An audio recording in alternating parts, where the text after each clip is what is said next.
Hello बच्चों, कैसे हो आप। और आज की इंग्लिश स्टोरी टाइम में मैं लेकर आई हूँ आपके लिए एक प्यारी सी स्टोरी। लेकिन स्टोरी स्टार्ट करने से पहले आपसे पूछना चाहूंगी, क्या आप कभी किसी पर गुस्सा करते हो? आपने कभी किसी पर गुस्सा किया है? कितनी बार किया है? क्यों करते हो? और गुस्सा करने के बाद कभी आपने सोचा है कि जो आप गुस्सा कर रहे थे या जिस पर भी कर रहे थे, आपने गुस्सा करके क्या सही किया? कभी आपने रियलाइज किया है? बेटा, anger is a bad habit. क्रोध करना, गुस्सा करना एक बुरी आदत है। तो आज की स्टोरी में हम देखेंगे कि गुस्सा करने पर क्या नतीजा निकलता है।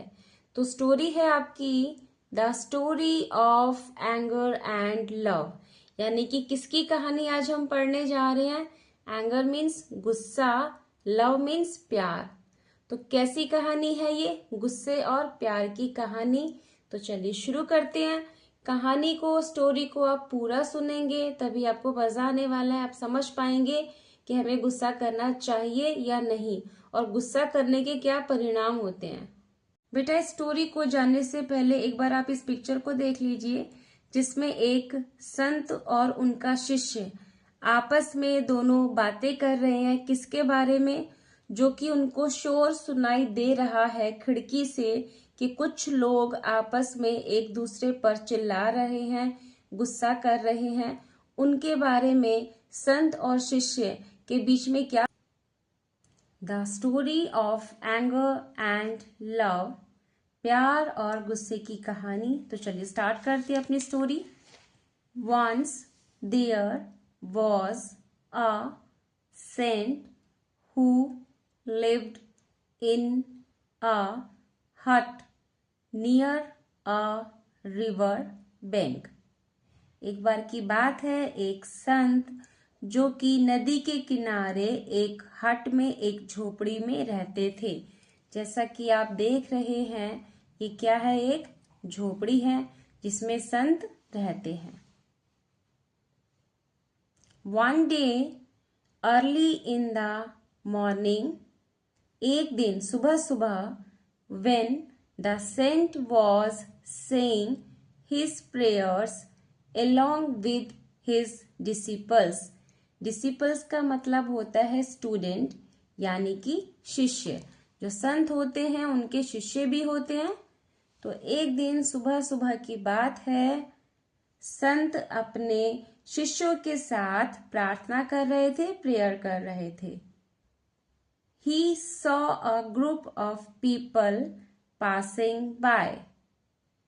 जब वो सुबह सुबह अपने शिष्य के साथ प्रार्थना कर रहे थे, तो उन्होंने लोगों के एक समूह को, ग्रुप ऑफ पीपल, लोगों के एक समूह को वहां से गुजरते हुए देखा। जैसा कि आप देख सकते हैं कि शिष्य और गुरु जो संत हैं आपस में बात कर रहे थे, प्रार्थना कर रहे थे, और अचानक से उन्होंने वहां पर क्या देखा, कुछ लोगों को वहां से गुजरते हुए देखा। खिड़की से देख रहे हैं ये। They were all shouting at each other on top of their voices and seemed very angry about something। They were all shouting at each other। वे सब एक दूसरे पर क्या कर रहे थे? On top of their voices।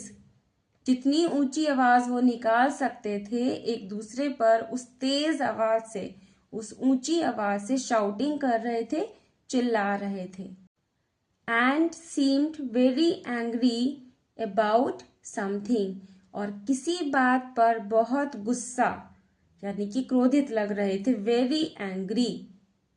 The saint opened his eyes and asked one of his disciples। अब जो संत थे उनकी आंखें खुल गई, क्योंकि बाहर इतना शोर हो रहा था, लोग एक दूसरे के ऊपर इतनी जोर जोर से आवाज से चिल्ला रहे थे। तो जो सेंट थे उनकी जो आईज थी वो ओपन हो गई, आंखें उनकी खुल गई। And asked one of his disciples का मतलब है कि उनके जितने भी शिष्य थे वहां पर, उन्होंने उसमें से अपने एक शिष्य से पूछा। क्या पूछा? Why do people shout at each other when they are angry? क्या पूछते हैं संत अपने शिष्य से? Why means क्यों? जब लोग गुस्सा होते हैं एक दूसरे पर तो चिल्लाते क्यों हैं? शाउट का मतलब चिल्लाना। Why do people shout at each other when they are angry? जब लोग गुस्सा होते हैं तो एक दूसरे पर चिल्लाते क्यों हैं? The disciple said, disciple का मतलब स्टूडेंट, शिष्य। We shout because we lose our calm and we lose control on our mind. Disciple का मतलब स्टूडेंट, शिष्य। अब जब संत ने प्रश्न पूछा है तो शिष्य ने क्या जवाब दिया है?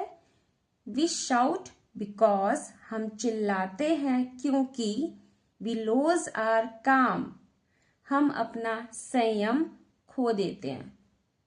And we lose control on our mind, और अपने मन पर नियंत्रण भी खो देते हैं, क्योंकि जब गुस्सा आता है तो हम सब कुछ भूल जाते हैं, शांत हम रहते नहीं हैं, तो जो हमारा माइंड है वो अनकंट्रोल हो जाता है और फिर हम जोर से तेज आवाज में चिल्लाना शुरू कर देते हैं, बोलना शुरू कर देते हैं। ऐसा किसने कहा? डिसिपल ने कहा। शिष्य ने जवाब दिया है संत की बातों का। द सेंट स्माइल्ड, जो संत थे अब वो मुस्कुराए।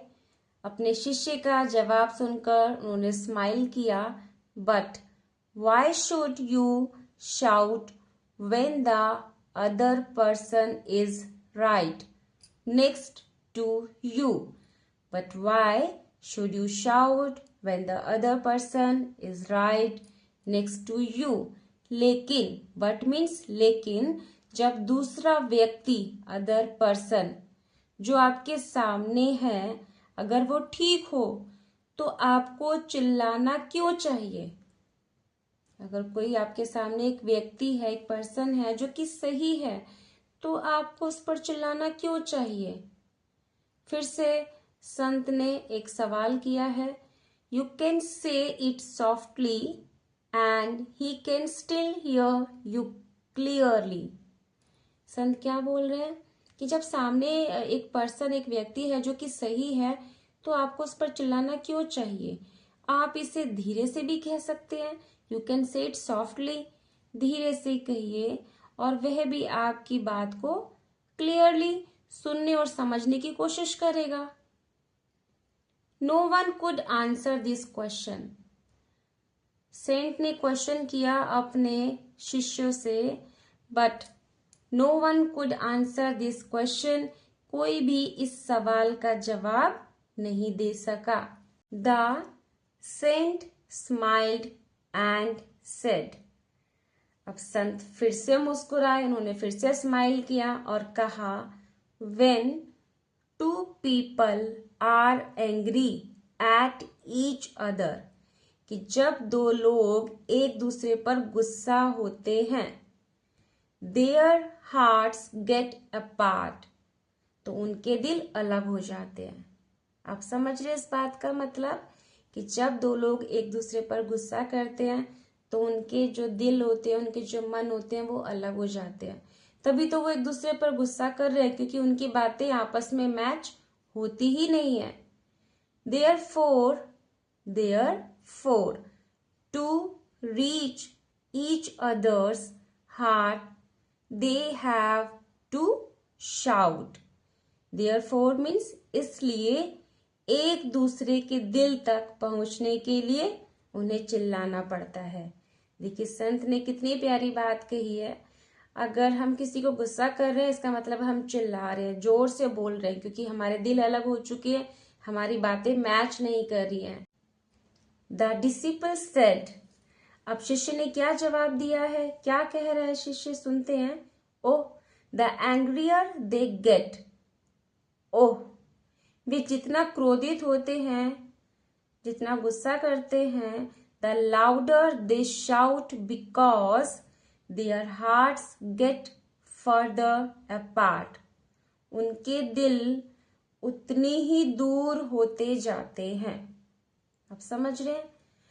जैसे ही लड़ाई शुरू होती है, जैसे ही गुस्सा करना शुरू होते हैं, तो पहले आवाज थोड़ी धीरे होती है, फिर उससे तेज, फिर उससे तेज, फिर उससे तेज, फिर और तेज होके वो इतना चिल्लाकर जोर जोर से बोलते हैं, ऐसा लगता है कि जैसे वो बहुत दूर खड़े हैं, होते पास में हैं, साथ में खड़े होकर लड़ रहे हैं, चिल्ला रहे हैं, पर फिर भी इतना जोर से बोलते हैं कि मानो ऐसा लग रहा है कि वो कहीं बहुत ज्यादा डिस्टेंस पर खड़े हैं, बहुत ज्यादा दूर खड़े हैं। दूर नहीं खड़े होते, खड़े तो वो पास ही होते हैं, पर उनके मन इतने दूर हो चुके होते हैं कि उनको अपनी बात दूसरे तक पहुंचाने के लिए चिल्लाना ही पड़ता है। द सेंट सैड, अब संत ने कहा एब्सोल्युटली राइट, एब्सोल्युटली राइट, बिल्कुल सही। And when two people love each other as friends, देखिए संत ने कितनी प्यारी बात कही है। और जब दो लोग, टू पीपल, जब दो लोग एक दूसरे के दोस्त होते हैं, फ्रेंड्स होते हैं, दूसरे को फ्रेंड्स मानते हैं, दे स्पीक सॉफ्टली, वे धीरे से बोलते हैं, बिकॉज, क्योंकि their hearts are very close, क्योंकि उनके दिल बहुत करीब होते हैं, वेरी क्लोज होते हैं। बेटा स्टोरी में संत ने हमें बहुत प्यारी सी बात समझाई है कि हमें कभी भी गुस्सा नहीं करना चाहिए, और अगर गुस्सा कभी आ भी जाता है तो जो इंसान हमारे सामने है उससे हमेशा धीरे आवाज में बात कीजिए, चिल्लाना नहीं चाहिए, क्योंकि जब वो हमारे सामने बैठा है, हमारे सामने खड़ा है, तो हमें इतनी जोर से बोलना ही किस लिए है। जब सामने है तो वो धीरे आवाज में भी हमारी बात को सुन सकता है, और अगर आप तेज बोलोगे, चिल्लाओगे, तो सामने वाला भी चिल्लाएगा। तो इस तरह से जो हमारे रिलेशन होते हैं, जो हमारी फ्रेंडशिप होती है, वो खराब हो जाती है। तो इसलिए चिल्लाना नहीं है, सॉफ्टली बात करनी है। आप प्रॉमिस कीजिए कि आप जब घर में रहेंगे या घर से बाहर रहेंगे तो किसी भी पर्सन पर आपको चिल्लाना नहीं है, छोटों से प्यार से बात करनी है और बड़ों को रिस्पेक्ट देनी है। मिलते हैं नेक्स्ट स्टोरी में, तब तक आप इस बात को ध्यान रखेंगे कि आपको गुस्सा नहीं करना है। Okay, bye bye.